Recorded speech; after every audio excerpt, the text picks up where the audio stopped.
Kama uliwahi kufanya kipimo ukaambiwa mayai yanazalishwa lakini hayaachiliwi kutoka kwenye ovary kuja kwenye mirija ya uzazi.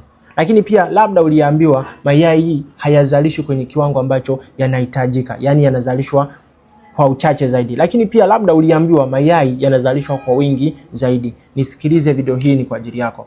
In case mayai yanazalishwa kwa wingi au kwa uchache, maana yake kwamba homoni ambayo inahusika na uzalishwaji wa mayai kwenye ovary ipo chini sana kwa mayai ambayo yanazalishwa kidogo, lakini ipo juu sana in case mayai yanazalishwa kwa wingi, ambayo hiyo homoni huwa inafanya kazi ya kuregulate uzalishwaji wa mayai. Sasa inatakiwa hiyo homoni iwe kwenye uwiano ambao unahitajika ili mayai yazalishwe kwenye rate ambayo yanahitajika. Lakini pia kama mayai yanazalishwa lakini hayaachiliwi kutoka kwenye ovary kuja kwenye mirija ya uzazi, maana yake ni kwamba homoni ambayo inafanya kazi ya kuyaachia mayai kutoka kwenye ovary kuja kwenye mirija ipo chini sana, haifanyi kazi. Kwa hiyo unahitaji upate supplements ambazo zitaenda kuboost hizo homoni mbili, homoni ya kuachilia mayai kutoka kwenye ovary kuja kwenye mirija, lakini pia homoni ambayo inafanya kazi ya uzalishaji wa mayai kwenye ovaries. Kwa hiyo fanya utafiti, utafute hizo tiba sahihi ambazo zitakusaidia uondokane na hiyo hali. Share video hii kwa rafiki umpendaye, utakuwa umefanya wema.